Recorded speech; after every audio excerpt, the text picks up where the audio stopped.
आज का मैं आपका बायोलॉजी टीचर लेकुर रहमान। जैसे कि प्रीवियस लेक्चर में हम डिस्कस कर चुके हैं कि डिवीजन क्या है, बोर्ड पैटर्न क्या है, बोर्ड में किस तरह से आपके जो है ना एमसीक्यूज आएंगे, शॉर्ट क्वेश्चंस आएंगे और किस तरह से लॉन्ग की जो है ना वो डिवीजन है। इन तमाम चीज़ों को हम डिस्कस कर चुके हैं। हम अब जो है ना बायोलॉजी 9th क्लास का जो है ना वो इंट्रोडक्टिव लेक्चर देंगे। बायोलॉजी की डेफिनेशन मैं आप लोगों से डिस्कस कर चुका हूँ, उससे मज़ीद आगे जो है ना वो इंशाल्लाह बढ़ते हैं। आइए आज का लेक्चर स्टार्ट करते हैं।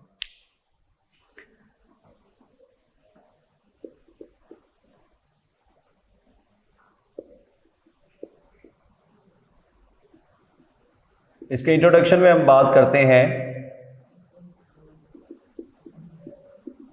इंट्रोडक्शन हम इसमें डिस्कशन करेंगे। हम इंट्रोडक्शन में बायोलॉजी की डिस्कशन हो चुकी है, जो कि हम डेफिनेशन के तौर पर उसको लिया है। उसमें हमने डिस्कस किया कि व्हाट इज़ एक्चुअली बायोलॉजी, कि उसकी डेफिनेशन क्या है, वेयर इट कम्स फ्रॉम, वो जो वर्ड बायोलॉजी है वो कहाँ से आया है, उसका थोड़ा सा एक मैं आपको दोबारा से बता देता हूँ। उससे आगे हम फिर डिस्कस करेंगे कि बायोलॉजी ये जो है वो जो ग्रीक वर्ड का एक जो कम्बिनेशन है, ये it comes from bio comes from BIOS and logy comes from logos. तो बायोस का मतलब क्या होता है, लाइफ, और लोगोस का मतलब टू डिस्कस। ये हम जो है ना वो बातें कर चुके हैं लास्ट लेक्चर में। तो जो बायोलॉजी है उसमें हम लिविंग थिंग्स के बारे में डिस्कशन करते हैं।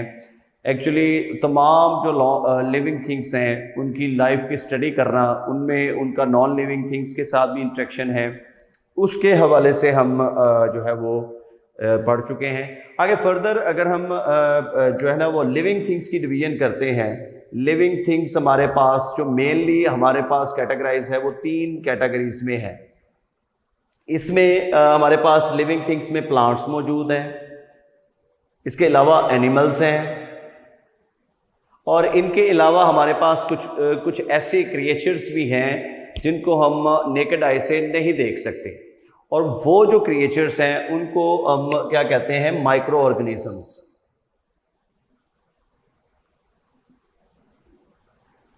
इन तमाम को हम सब डिवाइड किया गया है बायोलॉजी को, कि अगर हम लाइफ को डिवाइड करते हैं तो वो 3 हिस्सों में डिवाइड होती है। उसमें प्लांट्स हैं, उसमें एनिमल्स हैं, और उसमें स्मॉल क्रिएचर्स या माइक्रो ऑर्गेनिजम्स हैं। तो इनको हम डिफरेंट शेड्स में, डिफरेंट ब्रांचेस के तहत हम स्टडी करेंगे। प्लांट्स को स्टडी जब करते हैं हम सेपरेटली, तो हम किस ब्रांच में स्टडी करेंगे, बॉटनी में, के botany in which we study about plants। अगर हम बायोलॉजी की बात करते हैं तो उसमें हम ओवरऑल लिविंग थिंग्स को डिस्कस करते हैं, लेकिन बायोलॉजी को सब डिवाइड किया गया है। जो इसकी सब ब्रांचेस हैं वो 3 हैं। उसमें एक बॉटनी है जिसमें हम क्या करते हैं, प्लांट्स की स्टडी करते हैं। The study of plants is called botany. इसमें हम प्लांट्स के लाइफ साइकिल के बारे में डिस्कशन करेंगे, how they live on different circumstances like plain areas, like deserts, like hilly areas or plain areas etc। तो उसमें जो है ना वो कैसे वो जिंदा रहते हैं, अपना उनका जो वास्कुलर सिस्टम है वो किस तरह का है, उनमें ट्रांसपायरेशन का मैकेनिज्म कैसे होता है, फोटोसिंथेसिस का मैकेनिज्म, ये तमाम तर जब चीज़ें हम डिस्कस करते हैं तो हम प्लांट्स की स्टडी कर रहे हैं तो उसको हम क्या कहते हैं, बॉटनी। फिर हम आ जाते हैं कि एनिमल्स को जस्ट डिस्कस करें। हालांकि एनिमल्स भी लिविंग थिंग्स में आते हैं, लेकिन सेपरेटली अगर इनको स्टडी करेंगे तो हम आएंगे जोलॉजी की तरफ। तो zoology is the study of just animals. Animals की जो स्टडी है दैट इज कॉल्ड जोलॉजी। अब उसमें that zoo come from animal, logy that again logos mean to discuss. Animals की डिस्कशन जो है वो क्या कहलाएगी, हमारे पास जोलॉजी कहलाएगी। क्या कहलाएगी, जोलॉजी। अब इसके बाद हमारे पास अगली जो है वो ऐसी क्रिएचर्स जिनको हम नेकेड आई से नहीं देख सकते, we have to use microscope to see them, and these are called the microorganisms। in that bacteria, viruses and etc are in this category। तो उनकी जो स्टडी है वो जिस ब्रांच के तहत करेंगे उसको हम क्या कहते हैं, माइक्रोबायोलॉजी। माइक्रो स्टैंड्स दो वर्ड्स यूज करते हैं, macro and micro. Macro for larger molecules, broader molecules, and word micro stands for small creatures, those creatures which cannot be seen with naked eye. तो उनको देखने के लिए, उनकी स्टडीज के लिए हम यूज करते हैं microscope. That's why they are called micro organisms. और बायोलॉजी की जिस ब्रांच के तहत हम उनकी स्टडी करते हैं उसको हम क्या कहते हैं, माइक्रोबायोलॉजी. तो ये हमारी जो मेजर डिस्कशन है, इसमें 4 चीज़ें हम डिस्कस करते हैं. एक ओवरऑल लिविंग थिंग्स की डिस्कशन है, दैट कम्स फ्रॉम बायोलॉजी. और बायोलॉजी का मीनिंग बायोस और लोगोस का कम्बिनेशन है. बायोस का मीनिंग लाइफ और लोगोस मीन टू डिस्कस. तो डिस्कस किसी चीज़ की डिस्कशन करना, जिंदगी की डिस्कशन करना, इसमें हर तरह का जानदार आ जाएगा जिसमें लाइफ मौजूद है. तो वो सारा ओवरऑल स्टडी क्या कहलाएगा, बायोलॉजी. इसको सब ब्रांचेस में डिवाइड किया गया है. Those are botany, zoology and microbiology. Different creatures are there on the basis of different characters. They are subdivided. For example, plants, they are majorly considered as autotrophs. So they are studied separately, and the branch is named as botany. Animals, most of them are named as, they are recognized as heterotrophs. So they are studied under the branch zoology. And then comes the small creatures. These are called microorganisms. And the branch is called microbiology. ये कुछ सब branches थी. Now हम जो है ना वो इसकी दूसरी ब्रांचेस की तरफ मूव करेंगे बायोलॉजी की. वो डिफरेंट हैं, उनमें से हर एक के बारे में हम डिस्कशन करेंगे और उसके बाद जो है ना हम उसकी डिटेल जो है ना वो आपसे शेयर करते हैं.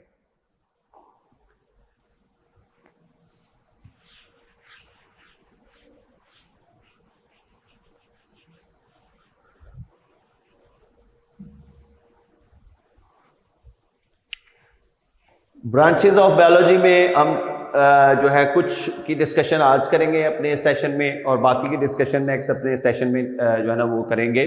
तो सबसे पहले जो मेजर ब्रांचेस हैं जो हमारे इस 9th के सिलेबस में मौजूद हैं, हम उनके बारे में डिस्कशन करेंगे. और उसमें सबसे पहली जो है वो है मॉर्फोलॉजी.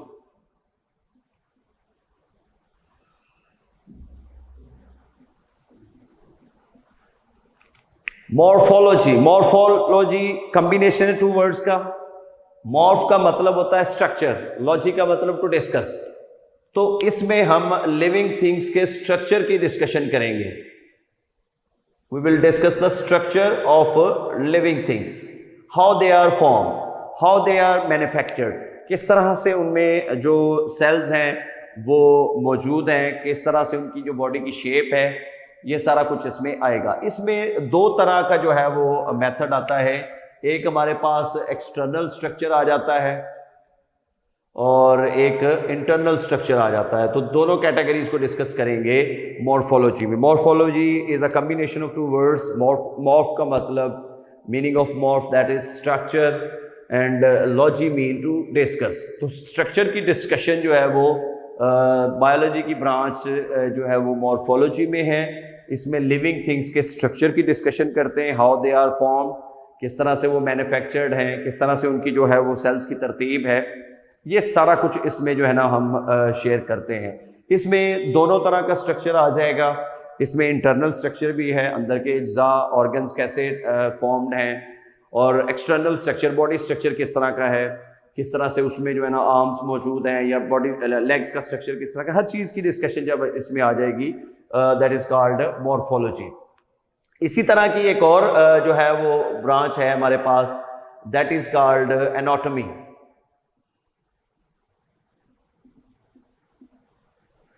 अब मॉर्फोलॉजी भी स्ट्रक्चर की स्टडी है, ओवरऑल स्ट्रक्चर की स्टडी मॉर्फोलॉजी में है.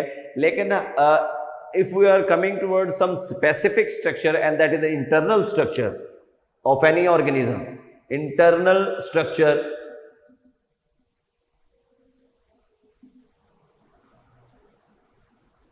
of living things के अंदर के बॉडी के इनसाइड उनकी जो ऑर्गेनाइजेशन है, उनकी जो स्ट्रक्चर बनने की. फॉर एग्जांपल अगर हम हार्ट का स्ट्रक्चर देख सकते हैं, सो हार्ट में जो है ना वो मैन में 4 चैम्बर्स होते हैं, left atria, right atria, left ventricle और राइट वेंट्रिकल, ये स्ट्रक्चर्स हैं. इसी तरह अगर किडनीज के स्ट्रक्चर्स की तरफ चले जाएं उसमें भी आपको डिफरेंट एरियाज नजर आएंगे. लिवर है या जो भी बाकी जो चीज़ें हैं इनसाइड द बॉडी, वो सारे स्ट्रक्चर्स जो हैं वो आ जाएंगे एनाटॉमी में. Anatomy is specified for internal structure.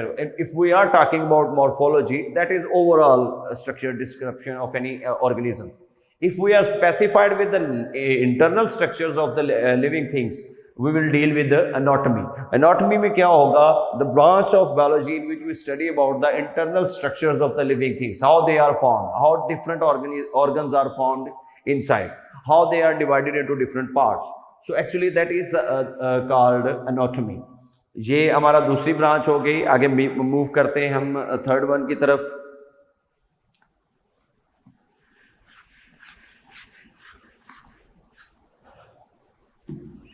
Third one जो है हमारे पास, थर्ड ब्रांच जो है वो दैट इज हिस्टोलॉजी. वो क्या है? Histology. Word histology stands for tissues. And again, logy stands for to discuss.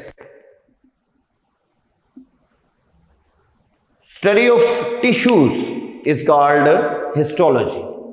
अब आप लोगों को टिश्यूज के बारे में कुछ ना कुछ आइडिया होगा. It is a group of cell. When some cells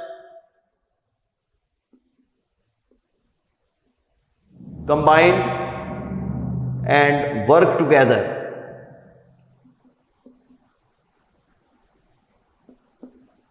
वो कंबाइन होते हैं और इकट्ठे मिलकर काम करते हैं, तो वो जो ग्रुप ऑफ सेल है जो मिलकर सिमिलर वर्किंग परफॉर्म कर रहा है, उसको हम किस कैटेगरी में लेके जाएंगे?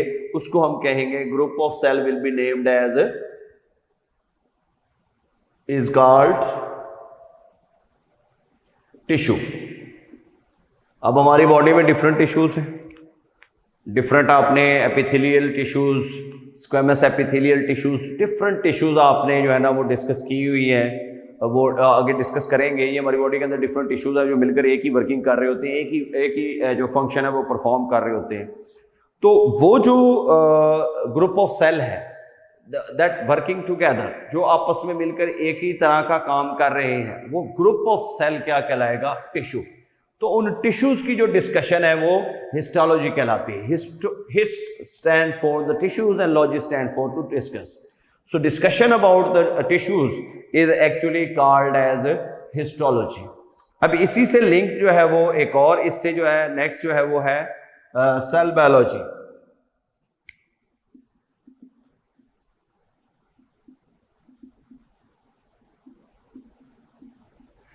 If we start studying about particular cell, not the group of cell, so वो किस में आएगा? सेल बायोलॉजी में आएगा. अगर हम सेल्स की स्टडी करते हैं, सेल्स की स्टडी करेंगे, इसमें 2-3 कैटेगरीज हैं. द स्टडी ऑफ सेल्स, कि वो किस तरह वर्किंग कर रहे हैं, कौन कौन से सेल कहाँ काम कर रहे हैं. आल्सो हर सेल के अंदर कोई ना कोई ऑर्गेनेलिज मौजूद होते हैं.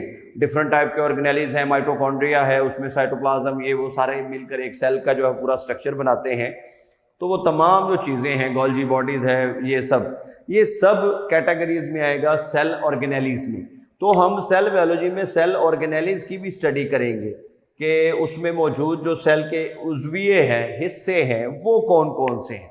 तो एक पर्टिकुलर सेल को भी डिस्कस करते हैं. फिर इनसाइड जाकर उस सेल के अंदर क्या क्या चीज़ें मौजूद होती हैं, उसके ऑर्गेनेलिज कौन कौन से हैं, उन सब की जो डिस्कशन है वो किस में आएगी? सेल बायोलॉजी में.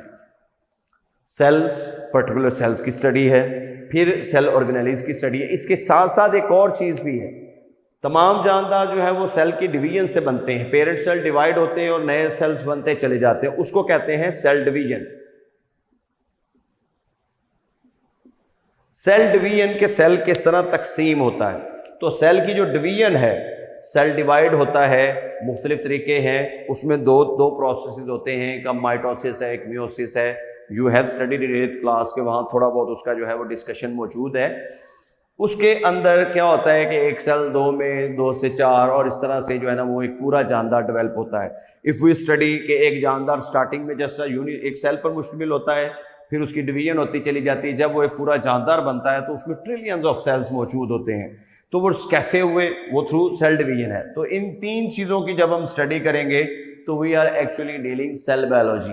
Cell biology is the study of cell and cell organelles, and also we will discuss in this the cell division as well. ये था हमारे चौथी जो है वो ब्रांच. इसके बाद हम नेक्स्ट चलते हैं तो we are moving toward the fifth one, that is the physiology.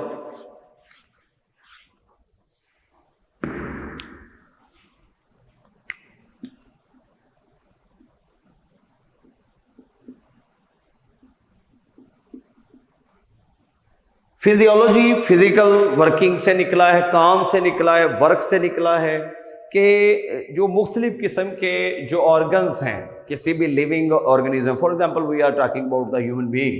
Human being के अंदर डिफरेंट सिस्टम्स मौजूद हैं, हर काम करने के लिए डिफरेंट ऑर्गन्स मौजूद हैं.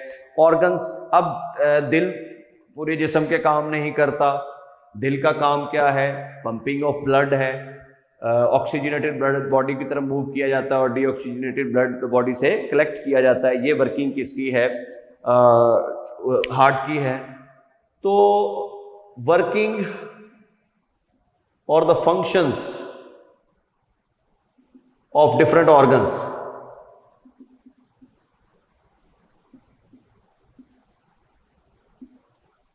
इन सब की जो स्टडी है वो क्या कहलाएगी? फिजियोलॉजी. कि कौन सा ऑर्गन जो है वो किस तरह काम कर रहा है, ये चीजें आ जाती हैं इसमें.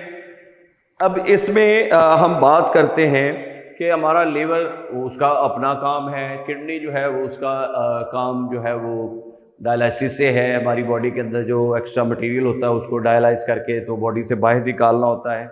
ये सारी वर्किंग डिफरेंट. और हार्ट का फंक्शन है, हार्ट पंपिंग ऑफ ब्लड है.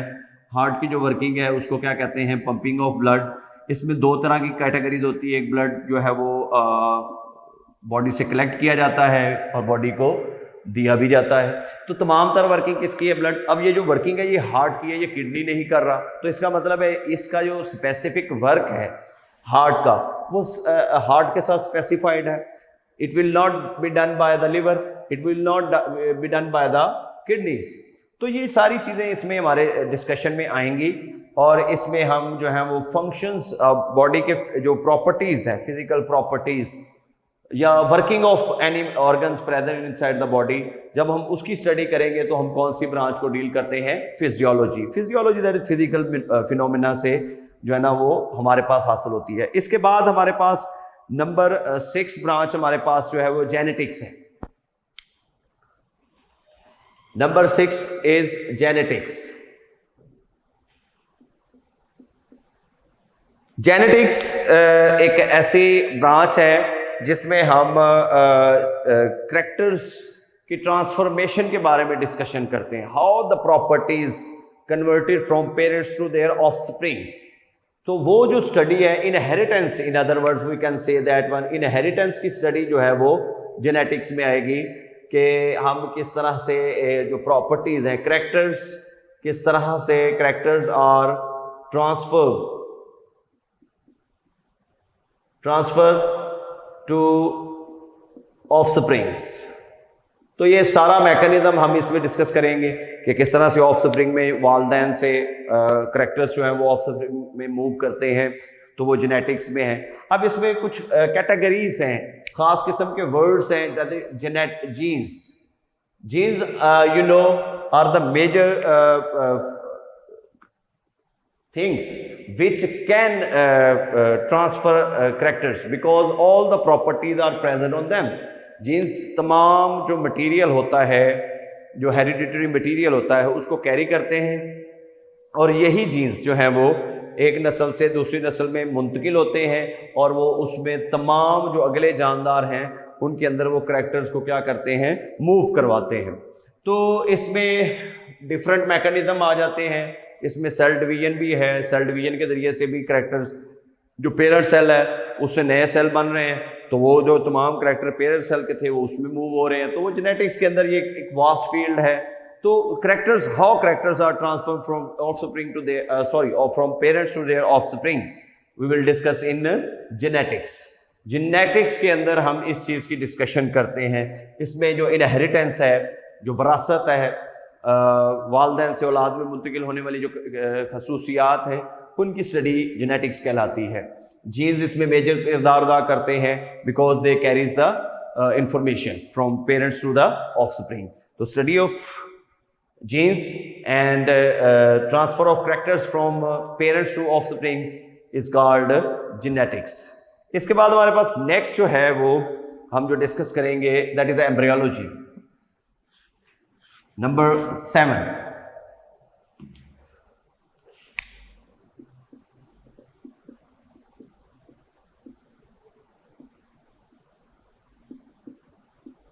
एम्ब्रियोलॉजी स्टैंड्स, जो फर्स्ट पार्ट है वो एम्ब्रियो से निकला है।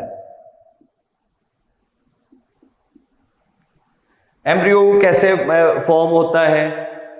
एम्ब्रियो एक स्टार्टिंग पॉइंट आप कह सकते हैं किसी भी इंडिविजुअल की फॉर्मेशन का, जो स्टार्टिंग जो इरा होता है, स्टार्टिंग जो पीरियड होता है वो जो है वो क्या कहलाता है? Embryo. And how that is form? It is form by the fusion of sperm with egg. Fertilization mechanism है। फर्टिलाइजेशन मैकेनिज्म के बाद जाइगोट, और उसके बाद वो एम्ब्रियो की शक्ल इख्तियार कर लेता है।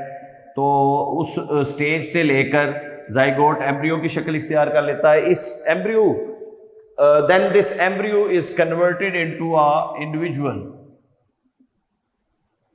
New organism. तो ये जो एम्ब्रियो है ये स्टार्टिंग इसका स्पर्म और एग आपस में जो है वो फ्यूज्ड होते हैं, that is called fertilization. Fertilization का मतलब स्पर्म और एग का आपस में मिलना है। उसके बाद जो है वो फॉर्मेशन होती है जाइगोट की। जाइगोट कुछ डेवलपमेंट्स के बाद एम्ब्रियो में कन्वर्ट होता है। एम्ब्रियो जो है वो मजीद उसमें डिविजन्स होती हैं, उसमें मुख्तलिफ किस्म की चेंजेस आती हैं। चेंजेस अकर इन इट, वो चेंजेस से गुजरता हुआ passes from these changes it will be converted into an individual new organism। वो एक मुकम्मल जानदार की शक्ल इख्तियार कर लेता है। तो ये एक प्रॉपर एक प्रोसेस है। हर एक जानदार में इसकी जो टाइम पीरियड है, जो टाइम स्केल है वो डिफरेंट होता है। तो इन सब चेंजेस के नतीजा में we will study from embryo till the new individual, इसके बीच में जितनी भी चेंजेस आ रही हैं उन सब चेंजेस को स्टडी करते हुए हम जो है वो नए ऑर्गेनिज्म तक जब जाएंगे तो हम इस ब्रांच में उसको स्टडी करेंगे। That is called embryology. Embryology is a developmental biology in which we study about the developments occurring in embryo from embryo to an individual. तो वहां तक तश्कील पाते हुए उसके अंदर जो भी चेंजेस आती हैं उन सब की जो स्टडी है दैट इज कॉल्ड एम्ब्रियोलॉजी। इसके बाद हमारे पास नेक्स्ट जो है, हमारे पास आज की इस टॉपिक की लास्ट जो बात है वो हम डिस्कस करते हैं, and that is called taxonomy.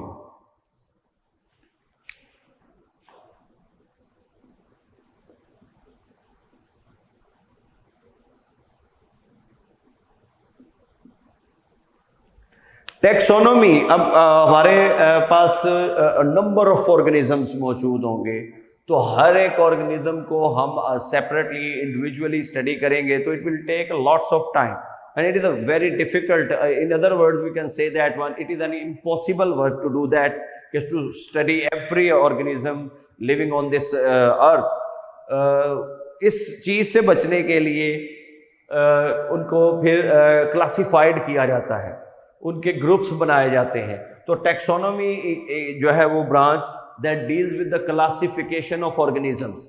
ये सबसे पहले क्लासिफिकेशन से जो है वो वर्ड जो है वो निकला है, क्लासिफाइड करना। इसमें हम एनिमल ऑर्गेनिजम्स के क्या करते हैं, लिविंग थिंग्स के क्या करते हैं, उनको ग्रुप्स में डिवाइड करते हैं on the basis of similar characters. जिनके कैरेक्टर सिमिलर होते हैं उन सबको एक ही ग्रुप में रखकर फिर हम उस एक ग्रुप के कैरेक्टर्स अगर स्टडी करेंगे तो उसमें मौजूद तमाम जानदारों के बारे में हमें आइडिया हो जाएगा। तो क्लासिफिकेशन से लिंक करती है टैक्सोनॉमी। तो taxonomy deals with classification of organisms.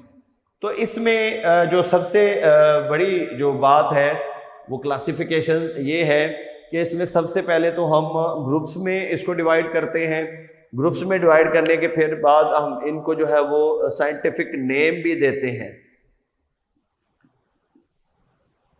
और दैट इज कॉल्ड नोमेनक्लेचर। तो नोमेनक्लेचर और साइंटिफिक नेम्स देने का जो मेथड है, जो तरीकाकार है, उसको हम डिस्कस करेंगे टैक्सोनॉमी में। तो ये सारी चीज़ें इसमें आ जाएंगी। तो क्लासिफिकेशन है, ग्रुपिंग है, ऑर्गेनिजम्स की ग्रुप में डिवीजन है on the basis of similar characters, और then to identify them on the whole world level, scientific level, so we will name them as a scientific name which will be that organism will be known with that name everywhere. So ये जो चीज़ आ जाती है इसको हम क्या कहते हैं, taxonomy. तो ये चीज़ें सारी जो है वो हमारे पास आज डिस्कशन हुई है। This is the last, so we can define taxonomy as the branch of biology in which we study about the classification and nomenclature of the organisms to identify them, to see them. So this is how we will discuss in the next chapter how the animals or how the organisms are classified in that groups. So this is today's lecture. I will once again repeat it orally. First of all, we started today from sub branches of biology, that is botany, zoology and microbiology.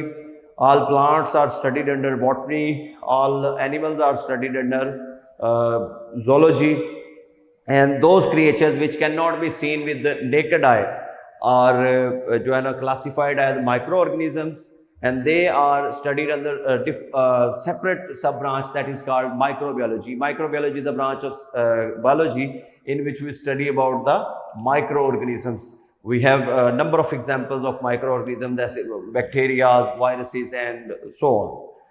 Then we actually come to the branches of the biology, major branches. So first one was morphology, in which we study about the structure of the organisms. Organisms के structure की discussion करते हैं. It may be external or it may be general. Structure discussion is called morphology. Then comes the next one, that is called physiology, that's called anatomy. Anatomy is the study of internal structure of the organisms. Anatomy के बारे में हम discussion कर चुके हैं कि internal structure की जो है वो specified हो जाता है. Third हमारे पास है histology, वो हम already discuss कर चुके हैं. Histology में जो है वो हम study करते हैं tissues की, और tissues के बारे में मैंने आपको बताया कि group of cell working together. Cells का ऐसा ग्रुप जो मिलकर एक ही काम कर रहा हो वो टिश्यूज़ कहलाते हैं। टिश्यूज़ की जब हम स्टडी करते हैं, उनके स्ट्रक्चर्स की स्टडी करते हैं, तो हम कौन सी ब्रांच पढ़ते हैं, हिस्टोलॉजी। हिस्टोलॉजी के बाद हम फोर्थ वन पे पहुंचे थे, सेल बायोलॉजी पे। सेल बायोलॉजी ओवरऑल एक सेल की स्टडी है, सेल के स्ट्रक्चर की स्टडी है, सेल के ऑर्गेनेलीज की स्टडी है, और सेल डिवीजन कि किस तरह एक सेल से दो सेल और सेल्स की तकसीम होती है, सेल डिवाइड किस तरह करते हैं। एक ऑर्गेनिज्म जो है वो यूनिसेलुलर एक सेल से स्टार्ट होता है, और जब वो मुकम्मल इंडिविजुअल बन जाता है तो उसमें ट्रिलियंस ऑफ सेल्स, जैसे ह्यूमन बीइंग्स की बात करते हैं, तो ये कैसे सेल डिवीजन होती है, ये सारा हम उसमें पढ़ेंगे। फिर हमारे पास नेक्स्ट वन है, that is the physiology. Physiology stand for the functions, for the working. तो डिफरेंट ऑर्गन्स जो हैं वो जानदारों के अंदर, लिविंग ऑर्गेनिजम्स के अंदर वो किस तरह काम कर रहे हैं। जैसे ह्यूमन बीइंग की बात कर सकते हैं, हार्ट का स्ट्रक्चर है ये सारा हम इस ब्रांच में हम ऑलरेडी डिस्कस कर चुके हैं। इसके बाद हमारे पास आ जाता है जेनेटिक्स। जेनेटिक्स आपको पता है कि characters move from parents to their offsprings through different mechanisms, and one of the major point present in that, and that is the genes which carry the characters from parents to their offspring. तो हम इनके बारे में जब discussion करेंगे तो हम genetics के बारे में पढ़ रहे हैं कि हेरिडिटरी मटेरियल किस तरह से जानदारों में मुंतकिल होता है from their parents to offsprings. इसके बाद हमारे पास नंबर 7 पे है एम्ब्रियोलॉजी आपके सामने मौजूद है, मैंने अभी डिस्कस किया है कि एक एम्ब्रियो है वो स्पर्म और एग की फर्टिलाइजेशन के नतीजे में जाइगोट और जाइगोट से एम्ब्रियो बनता है। एम्ब्रियो में फिर मुख्तलिफ किस्म की चेंजेस अकर होती हैं और that leads to a new और ऑर्गेनिज्म, एक नए जानदार की शक्ल में वो सामने आती है। तो इन तमाम तर स्टेप्स की स्टडी एम्ब्रियोलॉजी कहलाती है। और सबसे लास्ट पे हमारे पास जो इस सेशन के हवाले से है वो है आपकी जो है वो टैक्सोनॉमी। टैक्सोनॉमी एक क्लासिफिकेशन का मैकेनिज्म है, ग्रुप्स बनाने का मैकेनिज्म है। जैसे कि मैंने बताया कि दुनिया में इतने ज़्यादा जानदार हैं तो हर एक को अलग अलग स्टडी करना वो हमारे लिए डिफ़िकल्ट है। तो इस चीज़ से जो है ना वो बचने के लिए साइंटिस्ट ने ग्रुप्स और क्लासिफिकेशन जो है वो डेवलप की हैं और उन क्लासिफिकेशन के नतीजा में जो है ना ईजनेस हुई है हमें किसी भी जानदार से मुतल्लिक स्टडी करने के हवाले से। एक ही ग्रुप के हम करैक्टर को स्टडी कर लेते हैं, उसमें मौजूद तमाम जो जानदार हैं फिर उनके करैक्टर्स का हमें आइडिया हो जाता है। इसके बाद नेक्स्ट इसमें जो है वो साइंटिफिक नेमिंग भी है।